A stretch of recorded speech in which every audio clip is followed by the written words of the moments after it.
আজকের মুভিটা এমন একটা মানুষকে নিয়ে যার কাঁধে প্রায় $20 মিলিয়ন লোন, পালানোর কোনো রাস্তা নেই আর লোন শোধ করার মতো সামর্থ্যও নেই। ঠিক এই অবস্থাতেই তার কাছে আসে এক অদ্ভুত অফার, গেম খেলো, জিতলে সব ঋণ মাফ। শুনতে সাধারণ মনে হলেও এই গেমের একটা নিয়ম আছে, হার মানেই মৃত্যু, অথবা মৃত্যুর থেকেও ভয়ঙ্কর শাস্তি।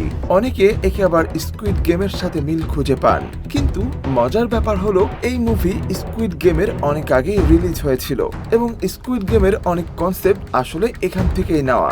গল্পের শুরু হয় কাইজি নামের এক ব্যর্থ মানুষের মাধ্যমে, যে জীবনে বারবার করে ভুল সিদ্ধান্ত নেয় আর শেষমেশ এমন এক গ্যামলিং গেমে জড়িয়ে পড়ে যেখানে মানুষকে খেলনা বানিয়ে বিনোদন নেয় ধনী ভিআইপিরা। এখানে গেম মানে শুধু ভাগ্যের পরীক্ষা নয়, এটা মানুষের বুদ্ধি, মানসিক চাপ আর বিশ্বাসঘাতকতার যুদ্ধ। প্রতিটি কার্ড, প্রতিটা চাইল কারো না কারো জীবন বদলে দিতে পারে। তো বন্ধুরা, এই মুভিতে কাইজি কি নিজের বুদ্ধি দিয়ে এই ভয়ঙ্কর গেমগুলো জিতে বের হতে পারবে, নাকি সেও অন্যদের মতো হারিয়ে যাবে অন্ধকারে? তো চলুন বেশি কথা না বাড়িয়ে মুভির গল্পটা শুরু করা যাক। গল্পের শুরুতেই আমরা কাইজিকে দেখতে পাই। তার ভাগ্য ভীষণ খারাপ ছিল, তার কাছে কোনো টাকা পয়সা ছিল না এবং সে যতটুকু টাকা পয়সা পেত সেটাও লটারির টিকিট কেটে খরচা করে ফেলত এবং সে এই আশায় বসে থাকতো যে একদিন ঠিক তার লটারির টাকা সে জিতে যাবে। এরপরেই আমরা দেখি কিছু লোকেরা এসে কাইজিকে ধরে ফেলে এবং তাদের একজন বস ছিল যার নাম অ্যান্ড্রু। সে কাইজিকে বলে তার বন্ধু অনেক টাকা ধার নিয়েছিল এবং তখন থেকে এখনো পর্যন্ত তাকে খুঁজে পাওয়া যাচ্ছে না, আর যেহেতু কাইজি তার গ্যারান্টি দিয়েছিল সেই কারণে এই লোনটা এখন তাকে দিতেই হবে এবং তার লোনের পরিমাণ ছিল প্রায় $20 লাখ।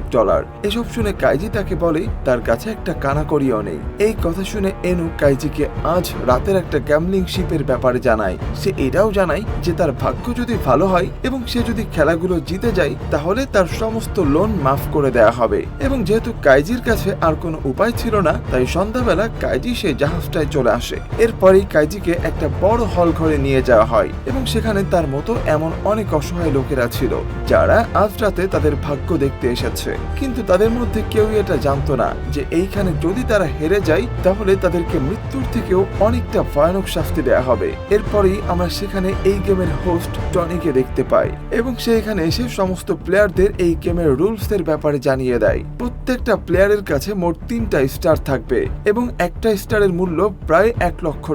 তাদেরকে একটা খাম দেয়া হয়, তার ভেতরে কয়েকটা কার্ড ছিল যেগুলোর ভেতরে রক পেপার আর সিজারের সিম্বল ছিল। একটা প্লেয়ারকে একটা বক্সের সামনে দাঁড়িয়ে তার অপোনেন্ট প্লেয়ার চুজ করতে হবে আর সেখানে তাদের এই কার্ডের মাধ্যমে রক পেপার সিজার খেলতে হবে, আর যে প্লেয়ারটা হেরে যাবে তাকে তার একটা স্টার খুলে বিপরীত প্লেয়ারকে দিয়ে দিতে হবে এবং সেই দুটো কার্ডই তাদেরকে ওই বক্সের ভিতরে ডিপোজিট করতে হবে। আর এই সময়ের মধ্যে তাদেরকে ওই 12টা কার্ডই খেলতে হবে এবং অবশেষে যার হাতে কোনো কার্ড থাকবে না এবং যার কাছে 3টা অথবা 3টার অধিক স্টার থাকবে সেই প্লেয়ারটাই জিতে যাবে, আর যে সেখান থেকে হেরে যাবে তার সঙ্গে কি করা হবে এই ব্যাপারে কিছুই বলা হয় না এবং এগুলো ছাড়া আর কোনো নিয়মই সেখানে ছিল না। এরপরে আমরা দেখি সেখানে খেলাটা শুরু হয়ে যায়। খেলাটা শুরু হওয়ার প্রথম দিকে একজন লোক 3টা স্টার হারিয়ে ফেলে এবং তখনই তাকে ধরে নিয়ে একটা অন্ধকার ঘরের ভিতরে রাখা হয়। এইসব দেখে সেখানে সকলেই ভীষণ ভয় পেয়ে যায়। এরপরেই আমরা ফুনাই নামের একজন লোককে দেখতে পাই যে কাইজির কাছে আসে এবং তাকে বলে আমার কাছে একটা প্ল্যান আছে, এইটা ব্যবহার করে আমরা দুজনেই এখানে জিতে যাব। সে বলে আমাদের কাছে অলরেডি 3টা স্টার আছে আর এই খেলাটা জেতার জন্য তাদের কাছে 3টা স্টার থাকতে হবে। তারা যদি বারবার একই কার্ড খেলতে থাকে তাহলে গেমটা অবশেষে ড্র হবে এবং তাদের হাতে আর কোনো কার্ডই থাকবে না আর তারা দুজনেই এই খেলাটা জিতে যাবে।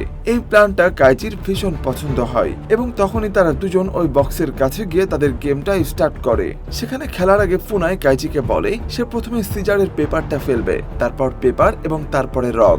সেখানে তারা দুজনে ঠিক এইভাবেই খেলতে থাকে, কিন্তু শেষের দিকে এসে ফুনাই সেখানে একটা উইনিং কার্ড প্লেস করে। এটা দেখে ফুনাই তখন কাইজিকে বোঝায় সে ভুল করে এই কাজটা করে ফেলেছে এবং পরেরটা সে নিজে হেরে কাইজির স্টার তাকে ফিরিয়ে দেবে। এবং এর পরের গেমটাতে আমরা দেখতে পাই ফুনাই আবার একটা উইনিং কার্ড প্লে করে দেয়, তখন সে কাইজির থেকে আরেকটা স্টার নিয়ে নেয়।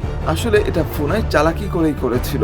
সে কাইজিকে এভাবে হারিয়ে তার থেকে সমস্ত কার্ড খালি করে দেয়। আর এখন কাইজির কাছে মাত্র একটা স্টার আছে। কাইজি তখন রেগে যায় আর ফুনাইকে একটা ঘুষি মেরে সেখানে মাটিতে ফেলে দেয়। তখনই ফুনাইয়ের এক ফোঁটা রক্ত সেই সিজারের কার্ডে গিয়ে পড়ে এবং সেটা তারা দুজনেই লক্ষ্য করে। এরপর সেখানে গার্ডরা এসে কাইজিকে নিয়ে যায় এবং তারা কাইজিকে বলে দোষটা তারই, কারণ সে এমন একটা জায়গায় কাউকে বিশ্বাস করতে ভুল করেছে। এদিকে ফুনাই সেখানে চিৎকার করে বলে কাইজির কাছে এখন মাত্র সিজারের লাস্ট কার্ডটা আছে এবং যে কেউ তাকে হারাতে পারে। অপর দিক থেকে কাইজিও চেঁচিয়ে বলে এখন ফুনাইয়ের কাছে রকের লাস্ট কার্ড পড়ে আছে, কিন্তু এসবের পরে এখন আর কেউ তাদেরকে বিশ্বাস করতে চাইছে না। সেখানে চারিদিকে শোরগোল বেঁধে যায়, কিন্তু তখনই ফুনাই সকলকে বলে আমার কাছে একটা সলিউশন আছে, আমাদের সকলকেই এখন কার্ড রিসার্ভেল নেওয়া উচিত। এরপরে যার কাছে যতগুলো কার্ড ছিল তাদেরকে ততগুলো কার্ডই ফেরত দেওয়া হবে। এর ফলে গেমটা আবার ফেয়ার গেম হয়ে যাবে এবং এটা শুনে সবাই তাদের কার্ড নিয়ে ফুনাইয়ের কাছে যায়। এরপরেই আমরা কাইজিকে দেখি যে হীরা নামের একজন অসহায় লোকের কাছে যায় এবং সে তাকে বলে সে যদি তার টিমে জয়েন করে তাহলে কাইজি তাদের দুজনকে এখান থেকে জিতিয়ে বের করতে পারবে। তখন হীরা কাইজির কথা বিশ্বাস করে। এরপরে কাইজি এবং হীরা তাদের কার্ডগুলো সাফেলিং দিয়ে দেয়, কিন্তু সাফেল করার সময় আমরা দেখি ফুনাই কাইজিকে তার ওই সিজারের কার্ডটাই দেয়। নিজেও তার রকেট কার্ডটাকে আগে থেকে একটা মুড়িয়ে দিয়েছিল এবং সেটাকে সে এইবার তার নিজের কাছে রেখে দেয় এবং সে তার কাছে একটা গেম খেলার চ্যালেঞ্জ জানায়। কাইজি সেখানে তার চ্যালেঞ্জটা অ্যাকসেপ্ট করে, কিন্তু তার বদলে সে একটা শর্ত রাখে। সে বলে যে এই একটা গেমেই তাকে ওই 3টা স্টার দিতে হবে এবং কাইজি নিজেও হিটার 2টো স্টার এবং নিজের একটা স্টার মিলিয়ে 3টা স্টার এই চ্যালেঞ্জে লাগিয়ে দেয়। সেখানে ফুনাই এই চ্যালেঞ্জটা অ্যাকসেপ্ট করে নেয়, কারণ সে জানতো কাইজির কাছে কোন কার্ডটা আছে। সেই কারণে সে তার কার্ড প্লে করে কাইজিকে অপমান করতে থাকে। কিন্তু ঠিক সেই সময় সেখানে কাইজি একটা উইনিং কার্ড প্লেস করে এবং সেই প্যাটেলটা জিতে যায়। সেখানেই ফুনাই বুঝতে পারে না এটা কি করে সম্ভব। তখনই কাইজি তাকে বলে সে জানতো ফুনাই এই কাজটা করবে, সেই কারণে সে হিটার সঙ্গে কার্ডটা চেঞ্জ করে নেয়। সে তার সিজারের কার্ড থেকে রক্তটা মুছে ফেলে এবং পেপারের একটা কার্ডে সে রক্ত লাগিয়ে দেয় এবং ফুনাই ভুলবশত সে রক্তের কার্ডটায় কাইজির হাতে তুলে দেয় এবং সেটাই সে তার বিপরীতে ইউজ করে জিতে যায়। এরপরেই কাইজি ফুনাইয়ের থেকে তার 3টা স্টার নিয়ে নেয় এবং সিকিউরিটি গার্ড ফুনাইকে সেই অন্ধকার রুমে নিয়ে যায়। এরপরেই আমরা দেখি যে কাইজি আর হীরা তাদের কার্ডগুলোকে একইভাবে খেলে সেখানে ম্যাচ ড্র করে এবং 30 মিনিটের মধ্যে তাদের সমস্ত কার্ড তারা ওই বক্সে ডিপোজিট করে দেয়। কাইজির জীবন এখন বদলে গেছে, তার কাছে অনেক টাকা পয়সা এসে গেছে। কিন্তু এর পরের মুহূর্তেই আমরা দেখি যে হীরার পকেটে সে তার একটা কার্ড লুকিয়ে রেখেছিল আর এখনো তার হাতে একটা কার্ড রয়েছে। এই কারণে সিকিউরিটি গার্ডরা তাকে ধরে ওই অন্ধকার রুমের দিকে নিয়ে যায়। এই সব দেখে কাইজি বলে যে এই পুরো গেমটা আমরা একসাথে ছিলাম, তাই যখন তুমি একা হাঁটছো আমিও তোমার সঙ্গ নেব। এবং তারা দুজনে সেই অন্ধকার ঘরটায় চলে যায়। সেখানে যাওয়ার পর আমরা দেখি তাদের হাতে একটা মাইক্রো চিপ লাগিয়ে দেওয়া হয়, এমনকি সেই কোম্পানির একটা সিল তাদের গায়ে লাগানো হয়। এরপরেই তাদেরকে একটা আন্ডারগ্রাউন্ড মাইনে লেবার হিসেবে নিয়ে নেওয়া হয়। এইখানে ছিল সমস্ত লুজারেরা। আসলে এটা টনির একটা মতলব ছিল, তার বিনা পয়সায় অনেকগুলো লেবারের প্রয়োজন ছিল যারা বছর বছর ধরে তার জন্য খাটতে পারবে। এদেরকে মোট 15 বছরের জন্য এইখানে কাজ করতে হবে আর তাদের শরীরে যে মাইক্রোচিপটা রয়েছে সেটার কারণে তারা এখান থেকে পালাতে পারবে না। প্রতি মাসে তাদেরকে বেতন দেয়া হবে, কিন্তু সেটা অনেকটাই কম। দৈনিক তাদেরকে মাত্র 150 টাকা দেওয়া হতো। একমাত্র স্যালারির দিনে সেই ক্যান্টিনওয়ালা এই ক্যান্টিন খুলতো এবং সেই লেবাররা তাদের সমস্ত মাসের কামাই ওই বিয়ার খেয়ে শেষ করে ফেলতো। সেখানে কাইজিও নিজেকে আটকাতে পারে না, সে সেখানে একটা বিয়ার নিয়ে নেয়। তখনই সেখানে তার ম্যানেজার আসে এবং তার কথাই সে সেখান থেকে একটা চিপস কিনে ফেলে এবং এই করে তার সমস্ত টাকা শেষ হয়ে যায়। সেই আন্ডারগ্রাউন্ড মাইনে কারো যদি শরীর খারাপ হয় সেটার চিকিৎসার টাকাও তাদেরকে দিতে হবে এবং সেখানকার আবহাওয়া এতটাই বাজে ছিল যে 4-5 বছরের মধ্যে একবার তার শরীর খারাপ হবেই। এইসব দেখে কাইজি এখন বুঝে গেছে যে সে যতই টাকা জমাক না কেন এখান থেকে সে কখনোই বেরোতে পারবে না। এবং তখনই একদিন একটা ডাক্তার কাইজিকে বলে এখান থেকে বেরোনোর জন্য একটাই রাস্তা আছে, সেটা হচ্ছে ব্রেভম্যান রোড, কিন্তু সেখানেও তাকে একটা খেলা খেলতে হবে। কাইজি, হীরা এবং তার একসঙ্গে সাহারার সঙ্গে এই গেমটি খেলতে শুরু করে। এরপরেই তাদের চোখে কাপড় বেঁধে একটা ট্রাকে করে বাইরে নিয়ে আসা হয় এবং তারা যখন সেখানে চোখ খোলে তখন দেখতে পায় তারা একটা উঁচু বিল্ডিং এর ছাদে দাঁড়িয়ে আছে। তখন সেখানে টনি আসে এবং সকলের হাতে $10 লাখ একটা ভাউচার দেয়। এরপর সে এই খেলার নিয়ম সকলকে বলতে শুরু করে। তখন সে বলে তাদেরকে এই বিল্ডিং থেকে ওই বিল্ডিং এ পাতলা রডের সাহায্যে যেতে হবে এবং যে ওই পারে যেতে পারবে তাকে এই টাকা দিয়ে ছেড়ে দেয়া হবে, কিন্তু এই রডে কেউ হাত লাগাতে পারবে না, কারণ এখানে হাই ভোল্টেজের কারেন্ট আছে আর এটা করা হয়েছে কারণ তারা যেন ঝুলে যেতে না পারে। এরপর টনি অপর দিকের বিল্ডিং এ চলে যায়। সেখানে আমরা দেখি অনেক ভিআইপি লোকজন বসে আছে। সেখানে তারা ডিনার করছিল আর এই খেলাটা ছিল তাদের মনোরঞ্জনের একটা টপিক, যেখানে আমরা অ্যান্ড্রুকে দেখতে পাই যে খাবার সার্ভ করছিল। সে সেখানকার চেয়ারম্যানের হয়ে কাজ করে। সে এই ধরনের লুজারদের ধরে এনে টনির সাথে দেখা করায়। সেখানে কাইজিকে দেখতে পেয়ে একটু অবাক হয়ে যায়। তখন আমরা দেখি সেখানে সবাই ভীষণ ভয় পেয়েছিল, কিন্তু কাইজি সকলকে মোটিভেট করতে থাকে এবং ওই লোহার রডটায় একসঙ্গে হাঁটতে শুরু করে। কিছুক্ষণ পরেই সেখানে বিদ্যুৎ চমকায় এবং খুব তাড়াতাড়ি সেখানে বৃষ্টি নামবে। এসব দেখে একজন লোক ভীষণ ভয় পেয়ে যায় আর সে ওই 1000 ফুট উপর থেকে নিচে পড়ে যায়। এটা দেখে সেখানে থাকা অন্যরা ভীষণ ভয় পেয়ে যায় এবং ভয়ে তারাও এক এক করে নিচে পড়তে থাকে। তখন একজন লোক নিচের রডে হাত লাগিয়ে ফেলে এবং কারেন্টের শক খাওয়ার কারণে সে মারা যায়। আরেকজন লোক সেখান থেকে ব্যাক করতে চাইলে তার এক সঙ্গীকে নিয়ে নিচে পড়ে যায় এবং তারা দুজনেই সেখানে মারা যায়। এসব ঘটনা দেখে সেখানকার ভিআইপিরা খুব আনন্দ পাচ্ছিল। এখন সেখানে শুধুমাত্র কাইজি, হীরা আর সাহারা বেঁচে ছিল। তখন হীরা কাইজিকে বলে তার পক্ষে আর সামনে যাওয়া সম্ভব নয়, কারণ তার পাগুলো ভীষণ হাঁপিয়ে গেছে। তখন সে তার ভাউচারটা কাইজির হাতে দিয়ে দেয়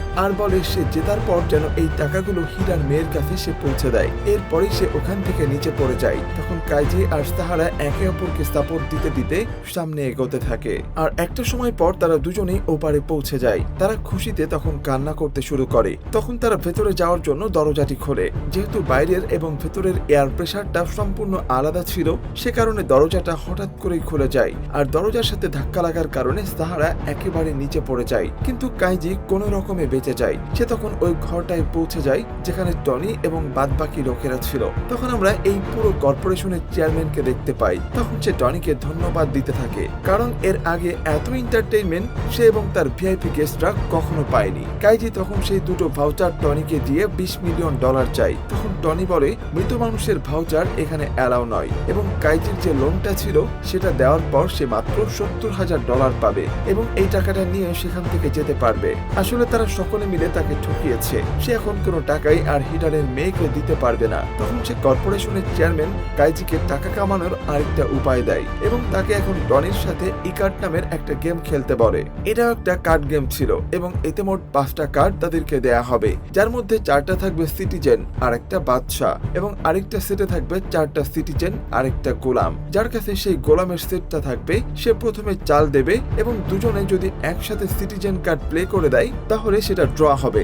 গোলামের কার্ডটা সিটিজেন হারাতে পারবে এবং সিটিজেনের কার্ডগুলোকে বাদশার কার্ড হারাতে পারবে। বাদশার কার্ডকে হারাতে পারবে গোলামের কার্ড। এবার কাইজিকে চুজ করতে হবে যে সে কোন সেটের কার্ড নেবে এবং কাইজি যদি ওই গোলামের সেটটাকে চুজ করে তাহলে তাকে 10 গুণ টাকা বেশি দেয়া হবে। টাকার লোভে তখন সে গোলামের সেটটাকে চুজ করে আর তার অর্ধেক টাকা সে ওখানে জুয়ায় লাগিয়ে দেয়, কিন্তু সে ভুলেই গেছে যে এই গোলামের সেট দিয়ে জেতার সম্ভাবনা খুবই কম, কারণ সে শুধুমাত্র তার একটা কার্ড দিয়ে বাদশাকে হারাতে পারবে। এরপর তারা খেলাটা শুরু করে। এক এক করে সিটিজেন কার্ড দিয়ে তাদের গেমটা ড্র হয় এবং অবশেষে কাইজি টনির বাদশার কার্ডকে হারানোর জন্য তার গোলামের কার্ডটি প্লে করে এবং তখনই টনি বুঝে যায়। সে তখন সিটিজেন কার্ড প্লে করে গোলামের কার্ডকে হারিয়ে দেয়। এটা দেখে কাইজি খুবই অবাক হয়। তখন টনি কাইজিকে বলে সে মানুষের মুখ দেখে বুঝতে পারে কে কখন কোন চাল চালতে পারে। তখন কর্পোরেশনের চেয়ারম্যান টনির উপরে একটা গ্লাস ছুঁড়ে মারে এবং সে বলে এতে করে তার কোনো এন্টারটেইনমেন্ট হচ্ছে না। তাই সে অ্যান্ড্রুকে বলে সেখানে কাইজিকে $4 মিলিয়ন একটা লোন পাস করিয়ে দেয়। কাইজি যদি এখান থেকে জিতে যায় তাহলে সে $40 মিলিয়ন নিতে পারবে, কিন্তু সে যদি হেরে যায় তাহলে তাকে আবারও সেই আন্ডারগ্রাউন্ড মাইনে ফিরে যেতে হবে। কাইজি তখন সিদ্ধান্ত নেয় প্রথমে সে গোলামের কার্ডটা খেলবে, কিন্তু তখন সে খেয়াল করে টনি তার দিকে তাকাচ্ছে না, এমনকি সে তার নিজের কার্ডের দিকেও তাকায়নি। তাই কাইজি গোলামের কার্ডটাই প্লে করে দেয়, কিন্তু টনি বুঝতে পেরে যায়। তখন সে সিটিজেন কার্ড প্লে করে গেমটা জিতে যায় আর গেমটা হেরে যাওয়ার কারণে কাইজিকে আবারও ধরে নিয়ে যাওয়া হয়। কিন্তু তখন কাইজি ভাবতে থাকে টনি তার চালের ব্যাপারে জানলো কিভাবে, কারণ টনি তো তার দিকে তাকায়নি। সে যখন তার কার্ডটা খেলতে যাবে তখন টনি তার ঘড়ির দিকে তাকায়, কারণ কাইজির শরীরে যে মাইক্রোচিপটা রয়েছে সেটার কারণে টনি তার ঘড়িতে তার হার্ট রেট এবং ব্লাড প্রেশার দেখতে পাচ্ছিল। আর এসব দেখে টনি বুঝতে পেরেছিল সে কোন চাল চালবে। কাইজি যখন বাথরুমে যায় তার মাথায় একটা প্ল্যান আসে। সে অ্যান্ড্রুকে ডাকে আর তার কাছে $50 লাখ একটা লোন চাই এবং সে টনির সাথে আরেকটা ম্যাচ খেলতে চাই। তার বিশ্বাস ছিল এইবার সে তাকে হারিয়ে দেবে। অ্যান্ড্রু কাইজির কথা বিশ্বাস করে নাই। এরপর কাইজি $50 লাখ চেকটা নিয়ে টনির কাছে আসে এবং তার সাথে আরেকটা ম্যাচ খেলতে চাই, কিন্তু টনি রাজি হয় না। তখন সেই চেয়ারম্যান ভীষণ ইন্টারেস্টেড হয়ে যায়। সে বলে যদি এই রাউন্ডটা হেরে যায় তাহলে কাইজির সঙ্গে অ্যান্ড্রুকেও সেই লেবার রুমে পাঠিয়ে দেওয়া হবে। তখন তারা খেলাটি শুরু করে, কিন্তু এই খেলাটা শুরু করার আগে কাইজি তার মাথায় আঘাত করতে থাকে। তার মাথাটা ফেটে যায়, যার ফলে তার মাথায় যন্ত্রণা হচ্ছে এবং তার ব্লাড প্রেশার চেঞ্জ হয়ে গেছে। তাই টনি তার ঘড়ি দেখে এখন কিছুই বুঝতে পারছে না। তখন আমরা দেখি কাইজির কাছে একটা গোলাম আর একটা সিটিজেন কার্ড আছে। তাই সে চালাকি করে দুটো কার্ড একে অপরের সাথে চেঞ্জ করে নেয়। এরপর সে তার রক্ত ওই কার্ডের উপরে ছিটিয়ে দেয় আর কার্ডগুলোকে মোছার চেষ্টা করে, কিন্তু ইচ্ছা করে সে কয়েক ফোঁটা রক্ত কার্ডে রেখে দেয়। টনি বুঝতে পেরে যায় এবারের গেমটা খুবই কঠিন হতে চলেছে, যার ফলে প্রথম রাউন্ডে তাদের ড্র হয়। এরপর কাইজি তার কার্ড প্লে করে, যার কোনায় একটু রক্তের ছাপ ছিল। টনি দেখেছিল কাইজি গোলাম এবং সিটিজেন কার্ডের উপরে রক্ত লাগিয়েছে, তাই সে সিটিজেন কার্ড প্লে করে। তখনই গেমটা ড্র হয়। এখন তাদের কাছে মাত্র 2টা কার্ড আছে। এবার হয়তো বাদশা মারা যাবে, নয়তো গোলাম।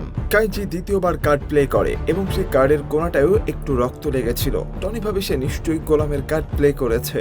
টনি যখন সিটিজেনের কার্ড প্লে করতে যাবে তখনই সে ভাবে কাইজি এতটাও বোকা নয়। সে রক্তের দাগ না মুছে হয়তো গোলামের কার্ড প্লে করবে না। সে বুঝতে পারে গেমের আগে কাইজি তার কার্ড দুটো বদলে দিয়েছে। তার মানে যে কার্ডগুলো কাইজির কাছে আছে 2টা কার্ডই আসলে সিটিজেন কার্ড। তাই এখন কাইজির কাছে যে কার্ডটা আছে সেটা সিটিজেন কার্ড। তখন টনি সেখানে বাদশার কার্ড প্লে করে দেয় এবং সে কাইজিকে লুজার বলে অপমান করতে থাকে। তখন আমরা দেখি আসলে এই কার্ডটাই গোলামের কার্ড ছিল। তখন কাইজি টনিকে থ্যাংক ইউ জানায়। আসলে টনি এখানে কাইজির প্ল্যান বুঝতে পারেনি। কাইজি আসলে কার্ড বদলানোর নাটক করেছিল, আসলে সে কোনো কার্ড বদলায়নি। চেয়ারম্যান তখন টনিকে মারধর করে আর তাদের কোম্পানির হয়ে এতগুলো টাকা হারার জন্য তাকে লেবার হিসেবে পাঠিয়ে দেয় এবং কাইজিকে 10 গুণ টাকা বেশি দেওয়া হয়। এরপর অ্যান্ড্রু আর কাইজি একটা পার্টি করে আর 500 মিলিয়ন থেকে 300 মিলিয়ন সে অ্যান্ড্রুকে দিয়ে দেয়, কারণ সে তাকে বিশ্বাস করে লোন দিয়েছিল। কিন্তু হঠাৎ করেই কাইজি অসুস্থ হয়ে পড়ে, কারণ অ্যান্ড্রু তার খাবারের সাথে ঔষধ মিশিয়ে দিয়েছিল।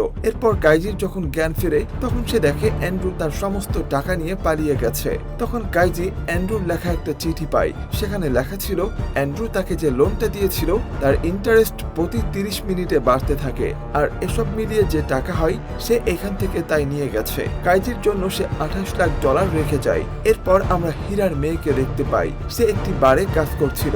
তখন সে ওখানে একটি চিঠি পায় আর সেখানে তার বাবার রেখে যাওয়া ভাউচারটা ছিল। কাইজি তার কথা মতো হীরার মেয়ের কাছে টাকাটা পৌঁছে দিয়েছে, কিন্তু তার কাছে এখন আর কোনো টাকা নেই এবং তার মাথায় কোনো লোনের প্রেশারও নেই।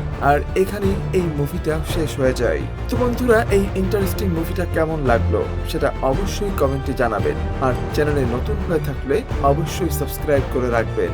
আজ এই পর্যন্তই, দেখা হবে পরবর্তী কোনো ভিডিওতে। সে পর্যন্ত সবাই ভালো থাকবেন, সুস্থ থাকবেন এই আশা ব্যক্ত করে এখানেই শেষ করছি।